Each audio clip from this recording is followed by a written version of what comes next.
Aloha everybody and welcome back to part 9 of Mystical Ninja starring Goemon.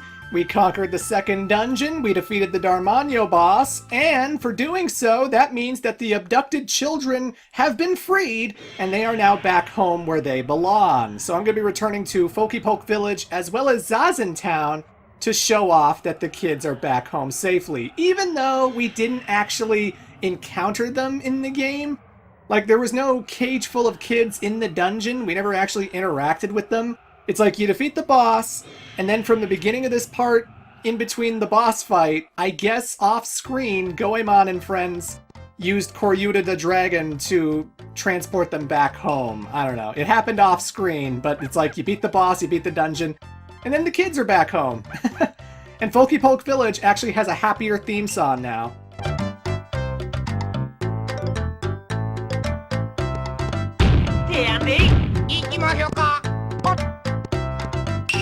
I was forced to see the weirdos dance every single day. Awake or asleep, it was the weirdo dance, weirdo dance, weirdo dance. It's driving me nuts!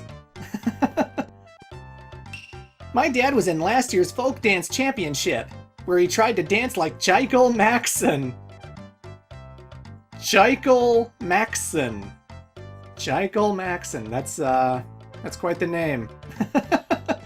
I guess he's the king of pop in Edo, Japan for this particular universe. Very strange, but yeah.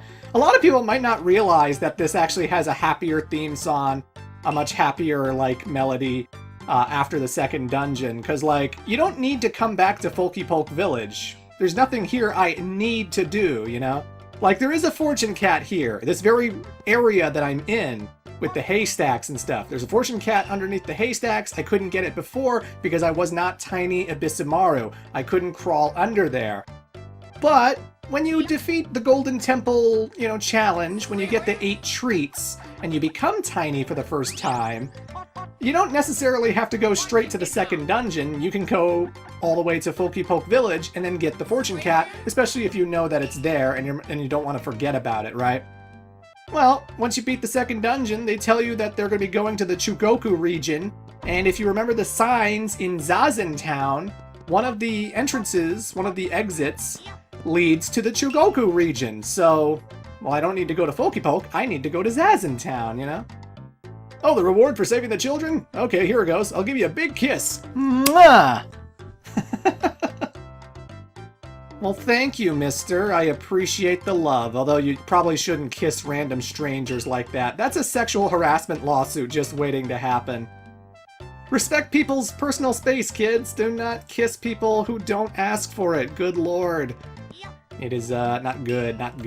But, yeah, Zazen Town is where you go in order to reach the Chugoku region, which Colin mentioned in the last parts, along with Spring Breeze Danson. Yeah, that's the name of the main antagonist, Spring Breeze Danson, as well as his co-star, who we haven't met yet. I mean, we saw her in part 1, but we haven't been introduced to her yet. We don't know her name yet. But, Spring Breeze Danson. Spring Breeze Danson. That's a name. It's not a good name, but it's definitely a name. They're comic relief, goofy villains, so I think it's perfectly fine for them, you know. The children have returned and the village is back to normal. This is all because you paid a visit to Kampira Mountain. You know, I only lit a few torches. I didn't even need to get the money god's, like, power. The god of money's power. I could have just, like, got a torch and just used the torch for that one room and I would have been fine. Either way, I'm going to spend the night at the inn, going to take the bronze room because I want to show how not great it is.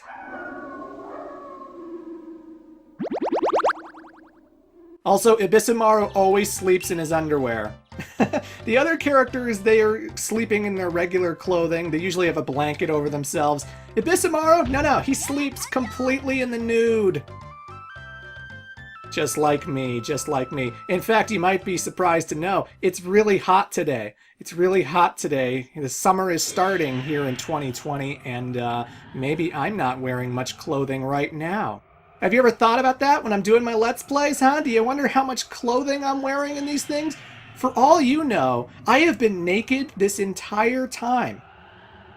From part 1 to part 8, I could have been completely nude this entire time. All you have to go off of is my voice. My sexy, sultry voice. And I've just been hanging out this whole time. That's right. My dangle's been angled. I don't even know. I don't even know. I'm so dumb. Yoshi didn't want to be a great dancer. He wanted to be the best bartender who could always give a comeback to lame jokes. You've got the wrong kid. Okay, lady, okay. But yeah, the kidnapping case is saved, and Zazentown, Folky Poke, everything's hunky-dory, so yeah. Everything's hunky-dory, everything's good. So with this part, we're going to be doing a lot of moving from place to place with the Chugoku region, and it's actually one of my favorite areas of the whole entire game, just because of how open it is, and how much platforming and combat and stuff is going on in this part, so it's a pretty substantial part, if I do say so myself. And stay tuned, because we're going to be finding our 4th party member. Well, we already found him. He's technically in our inventory. We already have Sasuke, the mechanical ninja, but today we're going to activate him. Today we're going to activate him. Yes, sirree, Bob. My favorite dish has to be the octopus dumplings. Just bite into one of those soft, scrumptious... my mouth waters just thinking about it. Everyone says I wasn't kidnapped because I don't have any newfound dancing talent. Just watch me. No matter what, I'm gonna be the best dancer in Japan. Right on, kid, right on. So he wasn't kidnapped because he has no dancing talent. That's interesting, that's interesting. But either way, here's the gate that goes to the Chugoku region. It was closed before, but maybe it's open this time, huh? Whew, I finally got back from the Flake Gang's place in Chugoku region. There's no place like home. So why are you here? Why were you kidnapped? I've got no idea. Maybe it's because my name is Dancin' All Night. You okay? You okay, mystical ninja? Who closed that door? Ahem, it was me. It was the safety stopper system I built. But it's out of batteries, so the door barely opens. And now that the kid's back, the door can resume opening. So, yeah. Now we're in Bizen, ladies and gentlemen. Bizen. I love how open this place is. And once again, the music of Mystical Ninja, ladies and gentlemen. You can't.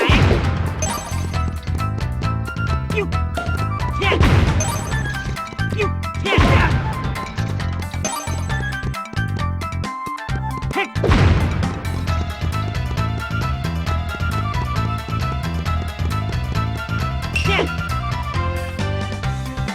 This door has a crack in it, eh? If only we had some kind of bomb to blow it up with. Remember that for later. And by later, I mean this very part. Remember that for this very part. So right off the bat, you can take a left pathway and a right pathway. You want to take the right pathway first because everything you need to collect is here in Izumo. Izumo was in the Super Nintendo game as well. There was a pond with a magical mirror that told us where Princess Yuki was, and she happened to be in Ryukyu. And there's kind of a similar pond in this particular game, but no magic mirror. Right off the bat, I'm going to head to the left, and I'm going to be going to the coffee shop, because again, whenever you register a coffee shop or a town, you can fly back to there with Koryuta the Dragon anytime you want. And to save myself on backtracking, I figured I'll open this up now, so when I go to where I need to go, I can just immediately fly back, you know. I was trying to go in the direction of Kyushu, but there was this strange wall that kept me from going forward. I saw it! There was this tube that was emitting electricity above the waters of Inaba. At the oasis on the dune of Inaba, east of here, you'll find an electro tube floating that emits electricity. A tube with electricity. Could that be taken as a battery? A battery? Because we have a mechanical robot guy who definitely needs a fresh pair of batteries. I think you understand, but so up the hill is the pond of Izumo, but if you go to the right, or to the east. Then you'll find another gateway which goes to Inaba, so that's where we're going right now. Again, whenever you push the right C button, you can actually pull up a map, and it only works for, like, outside of dungeons. Like, if you're in the dungeon, you have to consult the pause menu in order to check out the map, and it has, like, that whole Zelda kind of design, you know? You find out which floor you're on, and you can scroll up to the second floor, to the third floor, to the fourth floor, whatever. But when you're just out in random places like Izumo, Bizun, whatever, Inaba, you can just push the map open by pushing right C, and then it pops up on screen. In fact, I'm going to be doing it right now, because I want to show what Inaba is here. It's just a square area with an oasis in the southeast. And that's where I want to go, the oasis, the body of water. Also, because this is Inaba, I assume I'm going to be going into a TV and solving murders. Like I did in Persona 4.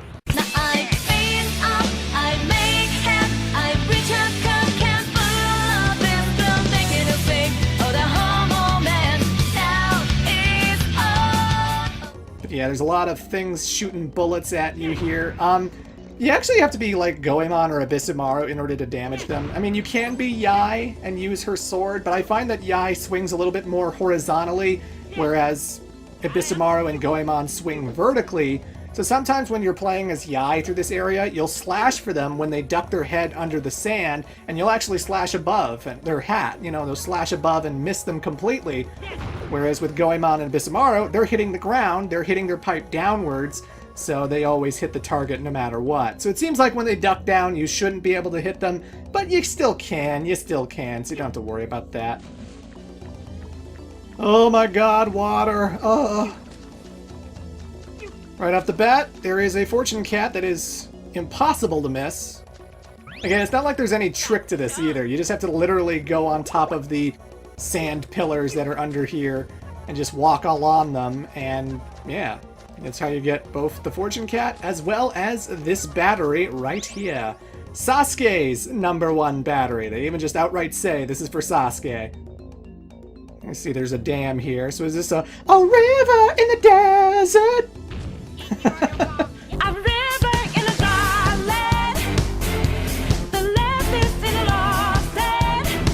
Well, goodbye, Inaba. It's been fun. But I'm going to fly back to Izumo's coffee shop so I don't have to backtrack. And it's not that long of a backtrack, I know, but still. The one thing that sucks about Mystical Ninja, you can't skip this cutscene. Every time you fly around with Koryuta the Dragon, I can't skip this animation. I can't, like, push a button to fast forward it, push start to skip through it. I mean, the N64 doesn't really have load times. I don't have to worry about loading with Mystical Ninja, but you know, they still don't have skippable scenes. Whenever you're talking to the characters, like when we met up with Spring Dancin', in fact, in the last part, unskippable. You have to hammer through the text. So if you're doing a speed run of this game, you're going to have to go through all the text all over again, and that can be a big fatal flaw. You know the big tree behind the Izumo shrine above the mountain of Izumo? Well, I hear a tube that throws electricity appears above the big tree. Could you get a picture of that with your camera for me? I just love electricity. Okay, lady. So yeah, these characters have new things to say, and now they're talking about the shrine, and now they're saying that you can see this tube by aiming the flash of a camera towards the big tree. So let's bring out Abyssamaru, and we got a camera in the second dungeon, so yeah. Again, you should never really be lost or stuck in Mystical Ninja. As long as you're talking to all of the NPCs, as long as you're just talking to everybody you can, you'll be able to find wherever you need to go. And always remember that Zazen Town, Oedo Town, most towns have a fortune teller. The Plasma Guy. Plasma! And Plasma Man, he will tell you where you need to go at any given point as long as you give him 10 Ryo. 10 Ryo is really easy to come across. You only need 2 coins from enemies. I have 649, so there's no way you can't afford that. The fortune teller will always point you in the right direction. You should never be lost in Mystical Ninja starring Goemon. Izumo Amnesty. Ah, awesome, awesome.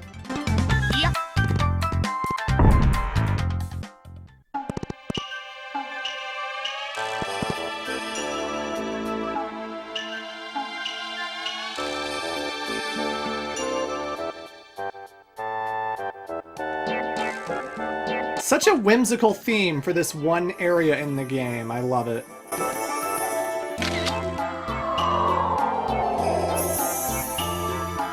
But there you go, ladies and gentlemen. You take a picture of the tree, and again, you can aim the camera wherever. I could take the flash underneath the tree. I could take it aiming at the door.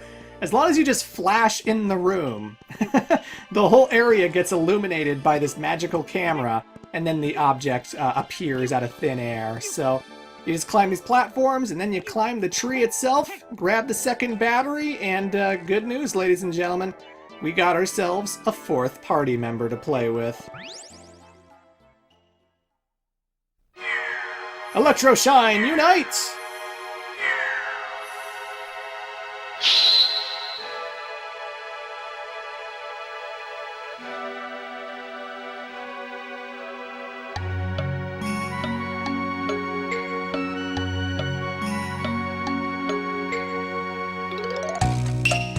What the?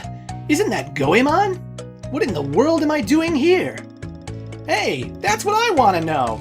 Your batteries were knocked out of place and you just froze. That happened to me? Well, what happened? There seems to be a glitch in my memory circuit. I'm having trouble remembering. I must hurry and have my wise old man repair it. Sasuke, about your wise old man, well, there was an explosion that demolished his whole house. And he's gone missing since, well, with the explosion. What? Who would do such a thing? We believe it had to do with the Peach Mountain guys that we're after. My wise old man? Really? By guys with a crazy name like Peach Mountain? I'm gonna crush those Peach Mountain guys. Let me go with you.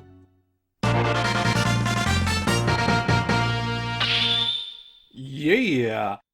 So now we got our final party member. We have the mechanical ninja Sasuke, who has a whole bunch of bombs, firecracker bombs, which can destroy doors with cracks in them. Hey, we just saw something like that entering Bison, didn't we? So now we can take advantage of that. But he's definitely the smallest party member. He's way smaller than the other characters. And he's got some wacky animations that I really like. For example, when you're crawling around on the ground, it's a normal crawl, you know, it's nothing crazy, but you can always attack when you're on the ground. And when you attack, he extends his ponytail. He's Shantae all of a sudden. He whips his hair back and forth. So he has bombs, and they are used as somewhat ranged weapons. They don't have the distance of Goemon's Ryo, but they also waste one Ryo, so if you're using them, just keep an eye out for your money count. You don't want to waste too much money. I love his swimming animation. Because he's like this tiny wooden doll man, it's like his legs just like, he just like constantly like moves his feet and paddles really, really quickly. I don't know, it's really fun to me. I like every time you jump with Sasuke, he does a flip. He just does this little flip in the air. I don't know, it's so cool, he's so acrobatic. His voice is really high-pitched in the game, like whenever he's swinging his kunais, whenever he's jumping and stuff, he has like this like that kind of voice. I don't think it fits his face, personally. I don't think it fits his design and what he is, but, you know. If I'm not doing a high-pitched enough voice to match the actual voice acting, the voice clips in the game, well, I apologize. He's got like the sunken-in eyebrows and the bald head and the pony, you know, the mohawk ponytail thing.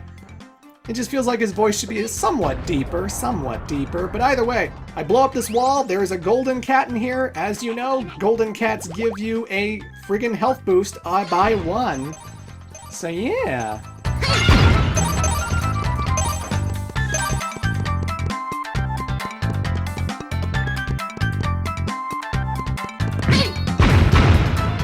I just love the music. I'm sorry. I hate not talking, but I just love the music of this game. I love the music. And when you blow up the second wall, there is another fortune cat, but this one's just a regular one, so yeah.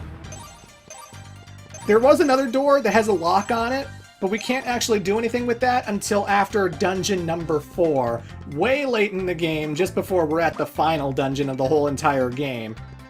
So, you know, don't worry about that. Don't worry about that. This time around, though, we're going to take the left pathway. We're not going to go where Izumo was. Now we're in Aki, Nagato. And here we're going to find 2 fortune cats. Again, I love how open this area is. Because, like, the dungeon that we need to go to, the 3rd dungeon of the game, we're actually going to be reaching in this part. And we can actually get to the doorway of that dungeon from the very beginning. You know, we can just immediately beeline for that area. But it's got a cracked wall that we need bombs to blow up. We need Sasuke in order to get inside. So, you know, there's a lot of areas we can go to, like Nagato, like Izumo, like Bizen, and we can just keep going from all these different spots. And it's just big and open, and there's lots to explore with, and I just think it's fun, you know? I just think it's fun. This is probably my favorite area in the whole entire game. So we got a tiny little space, tiny little crawl space. Gotta be a Bisamaru in order to get underneath. Booyah.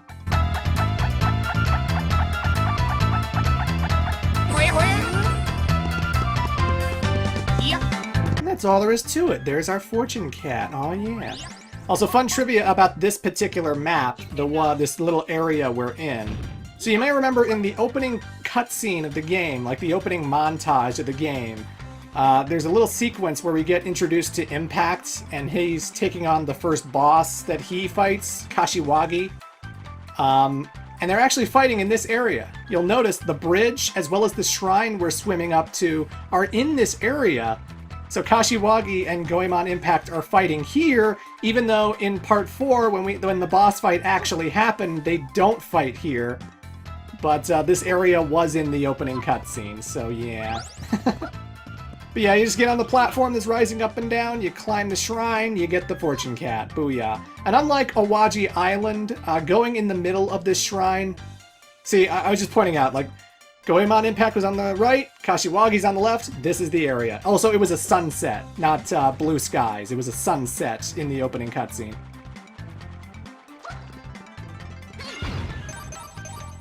But in Awaji Island, there was a shrine that I went into in order to go to the frame rate killer mountains. And when you swim into the shrine here, nothing happens. It doesn't have a teleportation kind of aspect to it. So that's why I didn't swim into the gate. But, you know. Some of you might think, oh, well, there's the shrine. You can go inside of it and go somewhere. No, no, no. Not here. Not this time. Nuh-uh. Nuh-uh. Doesn't work that way this time, butto. Butto. I was trying to say bucko. But I guess I mistook bucko for kiddo, so I said butto, and I think that's the first time I've ever said butto. It's hot, okay? It's hot. Jesus. Jesus! My brain's melting. And it's starting to rain outside. You won't hear that, because it never picks up on my microphone. But it's starting to rain now, so what the hell? What the hell?